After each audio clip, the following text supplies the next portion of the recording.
going to go through some of the numbers, rankings, information, some schematic stuff. We're going to go through all of that stuff.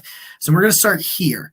I'm going to start with the numbers. So let's go by the numbers. Let's talk about Jim Schwartz as a defensive coordinator. Start with the numbers, break those kind of down. We'll talk about schematic fits and that sort of thing. I tweeted out on Twitter that, yes, I do believe it was an absolutely home run of a hire. I think it was I do. I just think it was a really good hire, and I'm very happy with it.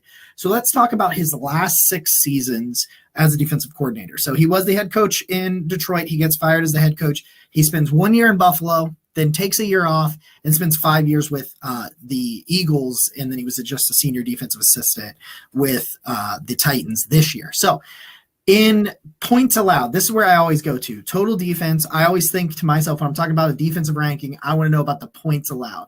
So Jim Schwartz, in 1 year plus the 5 years in Philly, here are his points allowed starting in Buffalo in the ranking defensively. 4th, 12th, 4th, 12th, 412, 412. Okay, I didn't even notice that in the first time. 15 and 20. So you're talking the worst season he had in his last 6 years as a coordinator was top 20 in defense. Nick, I asked you this, top 20 in points allowed. I asked you this. If the Browns were top 20 in points allowed this year, do you think they would have won more football games? I certainly do, Jacob. So that's where we start, right? We start there. We say, yeah, okay. So you're talking about a guy that in 5 of the last 6 years he was running a defense, they were top 15 in points allowed. And then, 4 of those years, top 12. I will take top 12, top 15 in points allowed in defense every single year. So I'm not saying he's going to be the best defensive coordinator in football. He might not even be the best defensive coordinator in the AFC North, but he's going to be a drastic improvement. So let's start schematically. Let's talk about a couple things schematically, and then we'll get your overall thoughts, Nick, as well. You're going to talk about this wide 9 scheme. You're going to hear this brought up a whole bunch. That's what he likes to do, is run this wide 9. And basically, he likes really wide defensive lines. So typically he does run, more. He does run more of the 4-3. He was like one of the only 4-3 candidates they were actually interviewing, which was kind of interesting because I was wondering. But the edge players typically line up wide of the tackles, not on top of the tackles or inside of the tackles. They quite often are outside. What that does do is it puts a heavy burden on the defensive tackles. So they're going to need a drastic improvement at defensive tackle if they are to be effective and run Jim Schwartz scheme, which I think they were going to give you a drastic improvement, period. Like, I think they were going to go out and just redo this room no matter who it was, but you really need to redo this room based on who Jim Schwartz is as a coach. But what is fun, people are going to get mad if they see his blitz rate. He does not blitz that often. You're not going to get a whole bunch of cover zero Greg Williams style blitzing that makes you want to rip your hair out. But you're going to get pressure.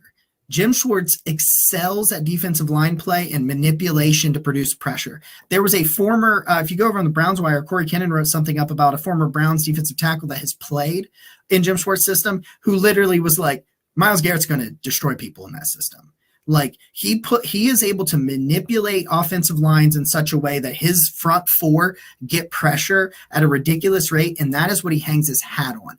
That does result into some man coverage on the backside. He does love to run a lot of man coverage. You're finally going to get that, Browns fans. He's finally going to give us what we need and, need and want. I will pull those numbers up in just a second, but you're talking about a guy that is creative. You know what? That's all I'm going to say. The only word we've asked for in the last couple of years is be more creative, and that is 100% what Jim Schwartz is. Hey, you know what? I think some of the knocks on the Browns previously is that what they were doing was being telegraphed, and if the opponent knows what you're doing, it's obviously an issue. So, I'm echoing. Oh no, I'm not echoing. Okay, we're good. When you talk about Jim Schwartz's creativity and you talk about getting pressure from the defensive line, that's everything that the Browns have been lacking, right? Because I think even Joe Woods' system would have been far better off if you were getting pressure from that front 4. Yeah, and you just weren't. this last year. I mean, outside of Myles Garrett, and when Jadeveon Clowney was playing, he was okay at it. But when your defensive tackle room is basically devoid of anybody generating pressure, that's an issue. So a lot of the history with Jim Schwartz has been with significant difference-making defensive tackle play. And I tweeted about this yesterday, taking all the playoff games in, one of the things that was just so different between all those teams and what I watched with the Browns all year were those defensive tackles. You saw impacts. So, I can't go down the list of names, but regardless of what game you turned on. Go watch DJ Reader. Just go watch DJ Reader of the Bengals. Just watch it. Absolutely. And so that's my point, is it's a key piece that the Browns didn't have to begin with.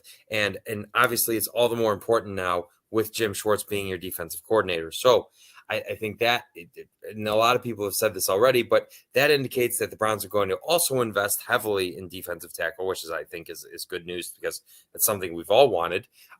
And so I'm really excited about that. And just, you know what, I haven't looked at the numbers.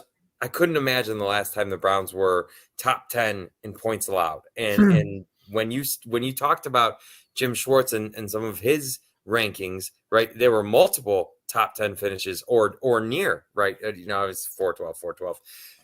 I can't remember the last time they were like top 15 in points. Honestly, right? Because even in 2020, the Browns weren't a good defense. They just forced a ton of turnovers, which they scored a lot. Yeah, and they scored a lot. So it put the opponent in, but so it masked their deficiencies. But so that's my point, is imagining the Browns having a legitimately good, stout defense has me salivating. That's where I'm at, Jacob. So we called for man coverage, right? That's what they need to be doing. Why aren't the Browns man coverage? The last 4 years, this is Jake Burns tweeted this out, and I knew I had seen it today. That's why I went looking for it while you were talking.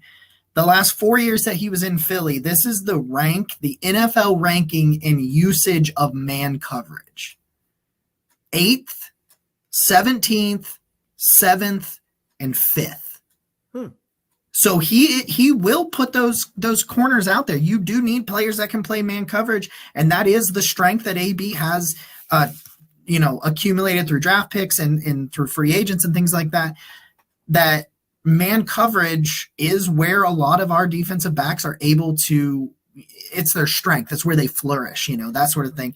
And you're going to put him in that situation, and you're going to see a lot of really creative wrinkles in the way that he brings pressure, the way he simulates pressure, which is always interesting, because you don't necessarily have to bring crazy exotic blitzes, and you don't even have to blitz at all. You can be creative and manipulate some things. And that's just, he's made a living on defensive line play, and being as good as anybody in the business. Like you talk about, Bill Callahan, what he's done with offensive lines, I think it's probably safe to say that's what Jim Schwartz does with defensive lines. And I think that you're looking at some really nice pieces in the front of this defensive line and front seven. And I think what he could do with JOK behind it, I really like what he could do back there. But I think you see the numbers, you see a guy that regularly is in the top half of the league in terms of points allowed, and usually in total defense and things like that. So top half, I think he's a top half of the league coordinator. You went from a bottom 5, probably bottom 10, bottom 5 coordinator to a top half of the league. And that's just a drastic change. And I think you're going to see that almost immediately for the Cleveland Browns.